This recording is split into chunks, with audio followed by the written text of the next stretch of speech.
അർത്ഥദാസ്യം കൊണ്ട് കൗരവന്മാരെ ആസ്പദമാക്കി ഞാൻ ജീവിച്ചു പോന്നിരുന്നു.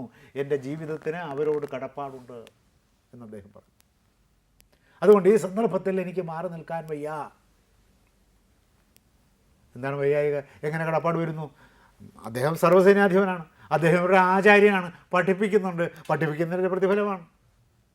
അപ്പോൾ പഠിപ്പിക്കുന്നതിൻ്റെ പ്രതിഫലം പറ്റിയത് കൊണ്ട് അവർ ചെയ്യുന്ന അധർമ്മങ്ങൾക്കൊക്കെ കൂട്ടുനിൽക്കണമെന്ന് അർത്ഥമുണ്ടോ?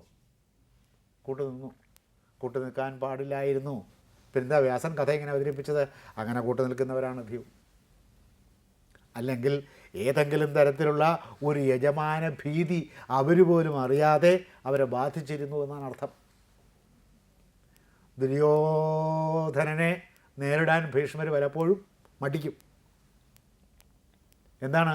അദ്ദേഹത്തിന് ദുര്യോധനോട് ഭയം ഉണ്ടായിട്ടൊന്നുമല്ല, അപമാനിക്കും.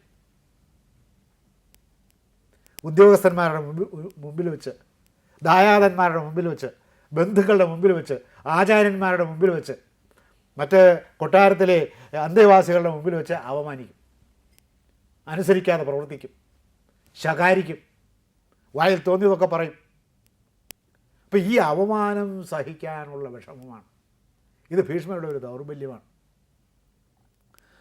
ഒരുത്തൻ ചില വാക്കുകൾ പറഞ്ഞാൽ നാം അവമാനിക്കപ്പെടുമെന്ന് നാം വിചാരിക്കുന്നത് എന്തിന്?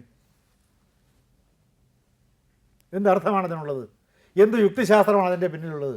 ഒരുത്തൻ വഴിവെക്കലിൽ നിന്നുകൊണ്ട് തെറി വിളിച്ച് പറഞ്ഞാൽ അത് നാം അവമാനിക്കപ്പെടുകയാണ് അതിലൂടെ എന്ന് നാം എന്തിന് കരുതുന്നു? സാധാരണക്കാരുടെ കാര്യത്തിൽ ഇതങ്ങനെ ഒരു സാധാരണക്കാരനല്ല ഭീഷ്മര്.